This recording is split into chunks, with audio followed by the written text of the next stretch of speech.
you are feeling a little bit overwhelmed with everything that life throws at us. Perhaps you've taken on a little bit too much, but you just don't know when to say no. Maybe there's an opportunity that you're a bit fearful of taking right now. But imagine if right now you had crystal clear vision in where you want to go. You had the roadmap when you could see your goal in front of you and you could see the direction and the route that you was going to take. But when something comes in your way, you also know that you can detour and you can still get to that goal. How does that sound? Yes. So if you are here and you would like to be here, then would you agree that you need a vehicle or strategy to help you, guide you, and to get you there? Would you agree, guys? So I just wanted to tell you a little bit about myself and why I'm standing here today in front of you. Now, it's really been an interesting journey, and it's wonderful to be here today to talk to you and just to give you a little bit about myself and how you can have that clarity, have that confidence, get to your dreams, get to your goals, and get to do what you want to do. So let me take you back to 1999. So I'm in work, and my background is working in travel.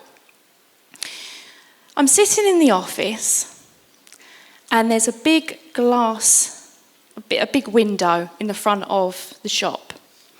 I have my two colleagues sitting next to me, and I'm at the end of the shop.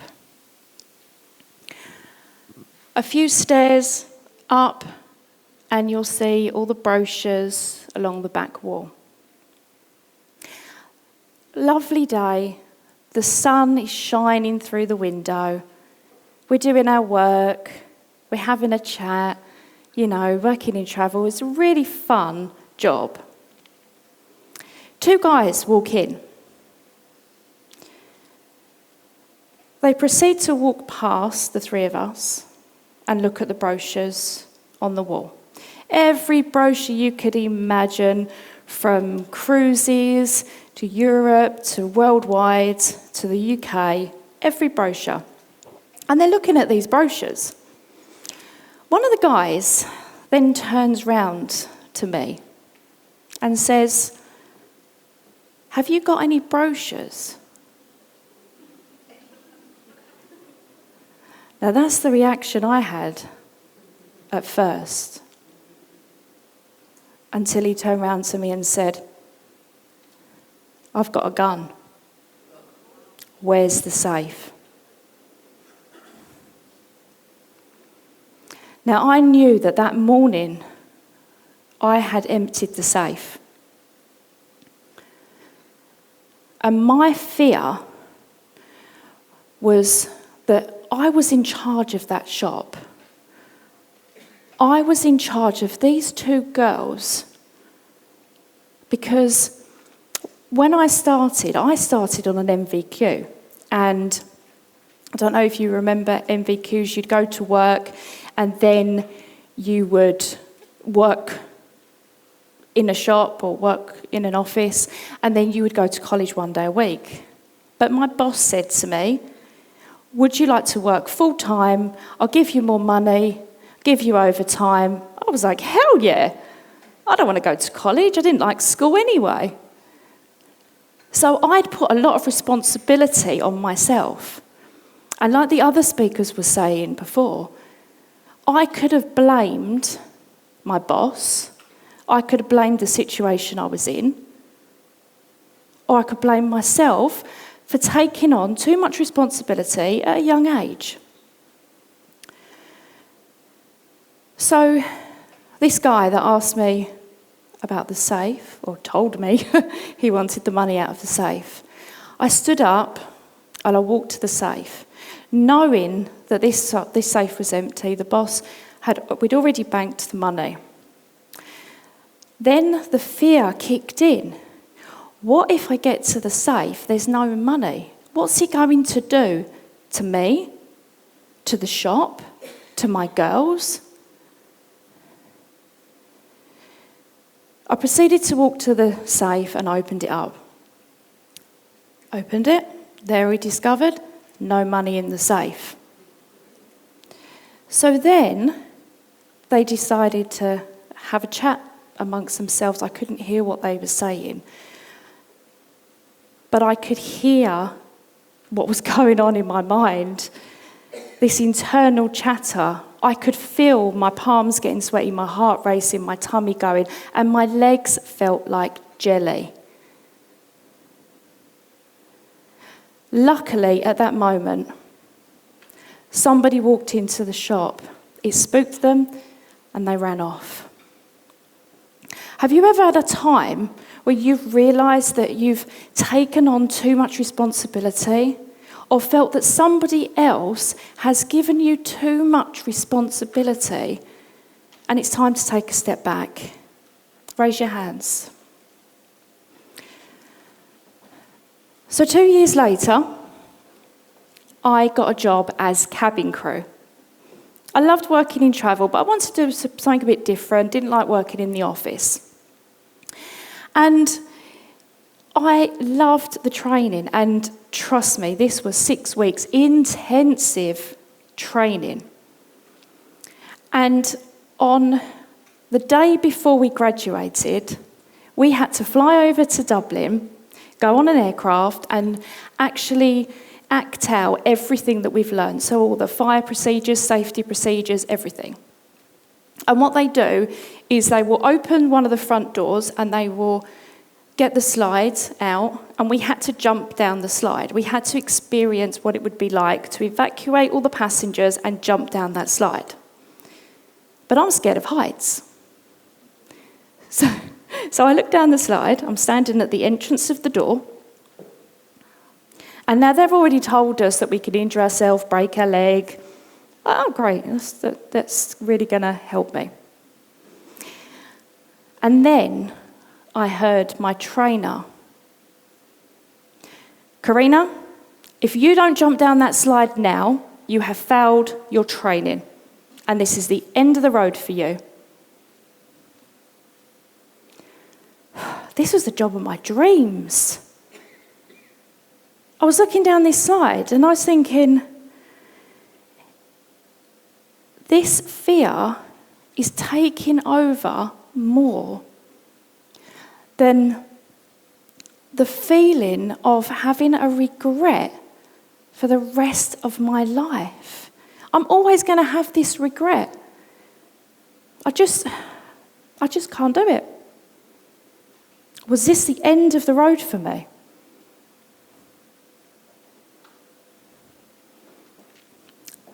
So I jumped.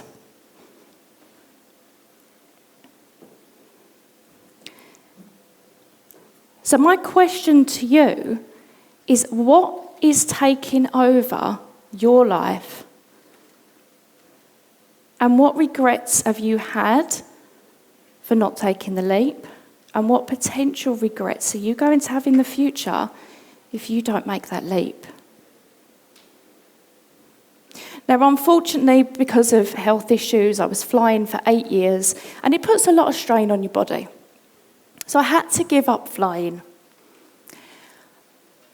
But what I did do was always kept my wings. The belief in myself that whatever I decided to do going forward, I could do it. And yes, there's been fear. Yes, there's been doubt. Yes, there's been loads of overwhelm and procrastination. But it's getting over those obstacles that are in the way. Saying no to the things that don't feel right, and saying yes to the things that I know are going to get me to my next goal. So now I'm a 2-time award-winning speaker. I've just written a book about fear. And I was also awarded a Best Newcomer nominee as well.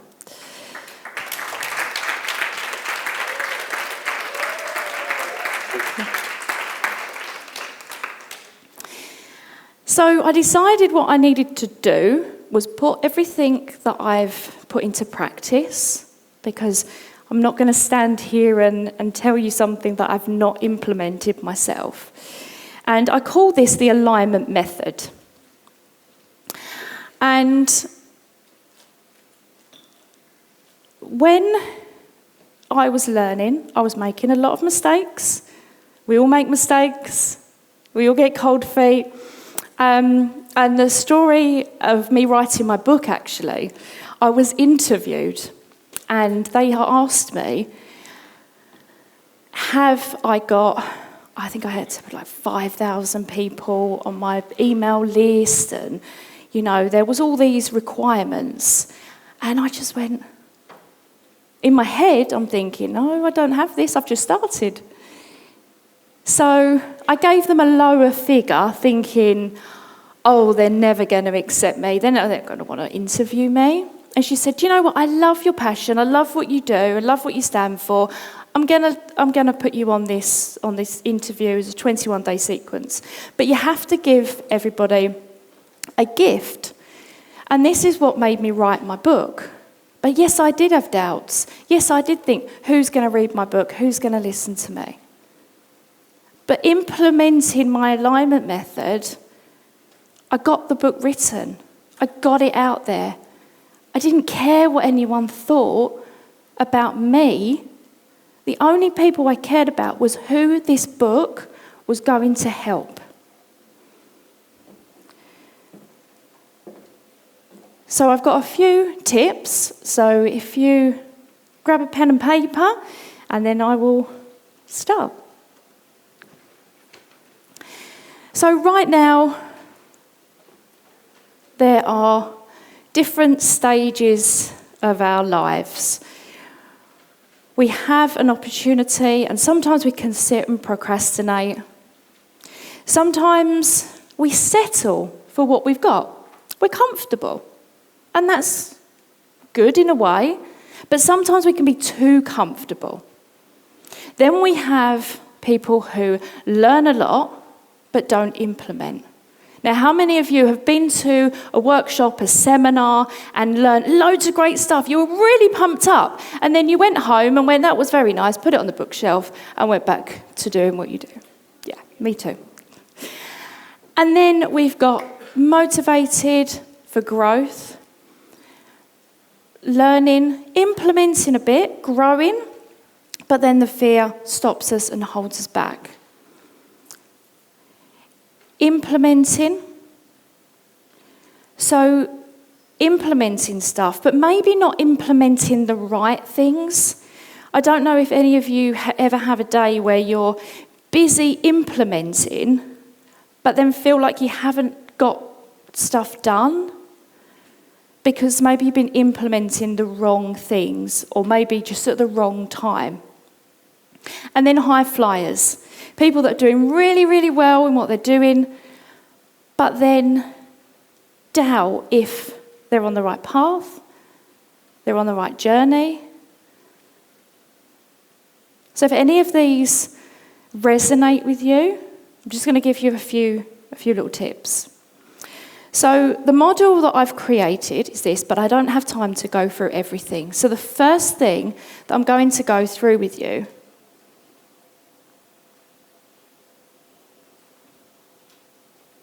is power. There we go, power. So, what's the word, guys? Oh, come on, more energy than that. I'm doing this on my lunch break. Come on, power. Lovely. So, that's why you're here on your lunch break. I know you're filling your belly with food, but I want to fill your belly with that power and that fire that you all have inside you. You may have just dampened it a little, but I'm here to ignite it for you today. So, my system for this is called the Sofa Success System. Now, this has also given me the encouragement, the power to do what I do, the income, and I don't mean just picking up the sofa cushions and finding some coins down the back, but some money from the business. So this stands for stress, overwhelm, fear and anxiety. And today I'm going to be talking to you about overwhelm and I'm going to be talking to you about fear.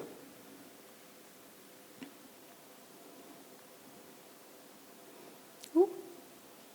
So overwhelm. So what is overwhelm? It's thoughts and emotions that are you're just immersed in it. And it affects the productivity of a day-to-day life. You know when you just feel so frozen, that you've got so much going on, so many to-do lists, people ringing you when you're in the middle of something, and it's just overwhelming, just too much to deal with. And how many people in your life are you saying yes to? Try saying no. Put the phone on silent. Put it on flight mode. Write the emails, make the phone calls that you need to do that's going to get you one step to your business. If something comes to you and it's not going to get you one step closer to your goals, say no. It's okay to say no. So my one tip is ditch the to-do list. Now, I used to have a to-do list. I could write it on a toilet roll. It was so long. And do you know what? If you haven't done half the things on the to-do list, you're probably not going to do them anyway. So one of my tips is a productivity diary. Write 3 things down that you need to do. The first one being the most important thing that you need to do. And if you only get that one thing done in that day, it's got you one step closer to your goal. The second thing is something, it would be nice to do it on that day, but it's not essential. At least you've done the first thing and you feel like you've achieved something that day. And then the third thing is, I could do it, but I could do it tomorrow. It's not important. But at least if you only do one thing, if you have a day where you just feel stressed, upset, tired, like, and then you do that one thing, and you have that feeling of, that sense of achievement, how's that going to end your day? How's that going to make the end of your day? From starting feeling like, I don't want to get up, don't want to do that, to then being, actually, that was a good day. You only did one thing. And I was actually on a call with somebody, a coaching call, and we was talking about, it's all very well saying no, but you could be writing an email and something else could come up and it's actually quite important. And then that's when I start to feel the overwhelm.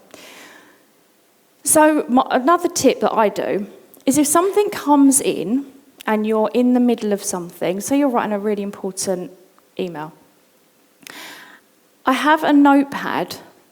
So instead of going, right, I'll stop this right now, I'll do this, and then at the end of the day, like, oh my God, what happened to that email? I've lost it.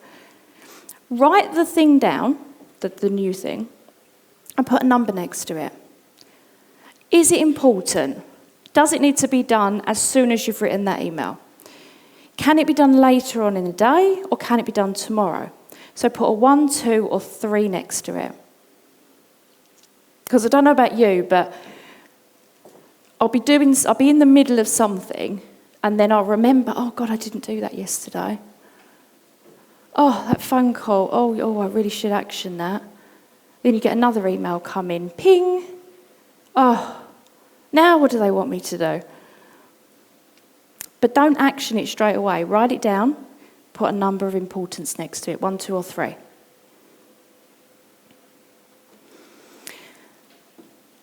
So now I want to talk to you about fear and taking opportunities. Now, I'm sure you've all heard about being in your comfort zone. And we stay in our comfort zone and we're comfortable. And then we're asked to do something.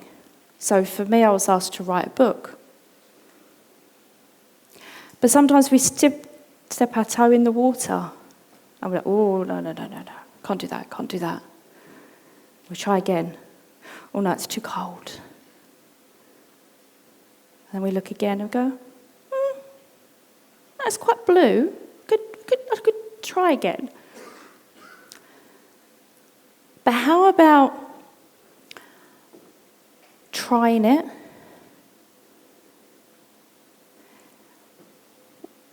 And stepping a little way out of the comfort zone. And then a little bit more. And then a little bit more.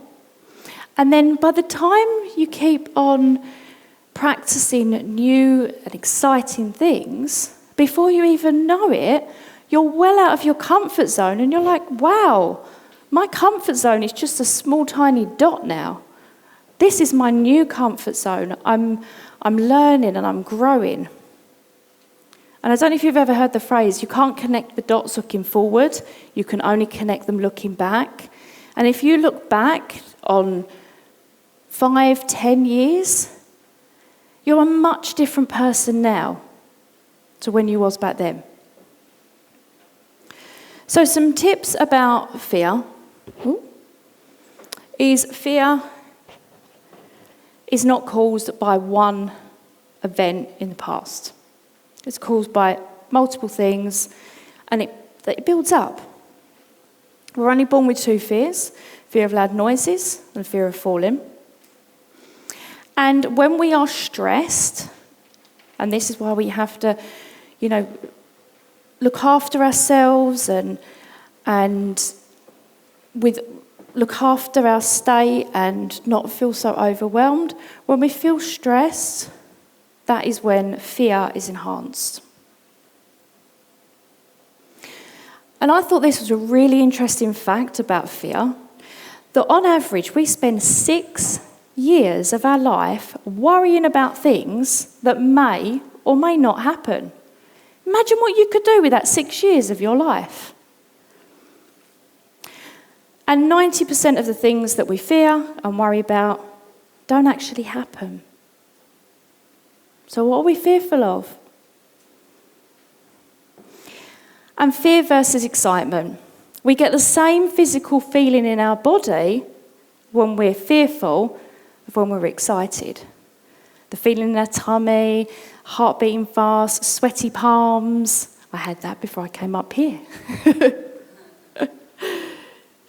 But it's the same feeling. So how about sitting with that feeling, understanding that feeling that we're getting in our body and turning it into excitement? If you're fearful because you want to do it, it's because you're excited. So where does the fear come from? Is it a past experience that you've had that maybe you're fearful now of trying it again? What did you learn the first time round? Did you take learnings for you to be able to try again? Speak to somebody that understands and knows your journey. Not talking to people that are going to be negative, that are going to tell you can't do what you want to do. If you want to do it, go do it. Go find somebody that's walked the path that you want to walk, speak to them, get some help, get some guidance. We don't know what we don't know until we learn. So reading books, going to seminars like this, speaking to people, and experiencing what you want to do. And take steps, but take them at your own pace. Don't look at somebody that's achieved what you want to achieve and had that big goal, that big achievement, and been living the high life when you're just starting your journey. This is your journey, this is your life, and they're your achievements.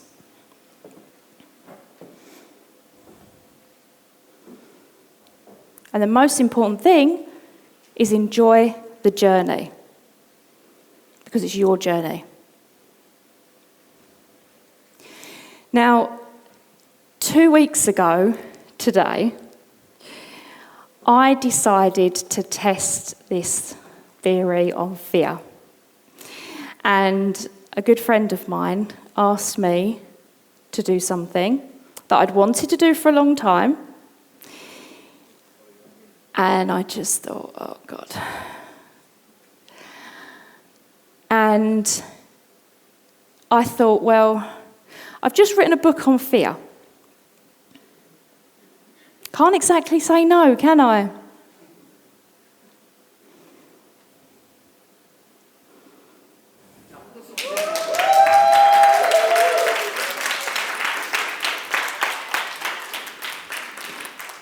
So from having that feeling of fear and not being able to jump out of a plane and go down a slide, to being strapped to this young guy and jumping out of a plane. But this is what I invite you to do. Stay in your power. In the speaking world, this is called our power zone, our power circle. And when I decided to be a speaker, I decided to stand in my power. So every morning, when you wake up, when you get out of bed, you put your feet to the ground. I invite you to stand in your power circle. Have your power stance. And live every day in your power. And believe in your wings and fly. Give it up for Corinna Stringer.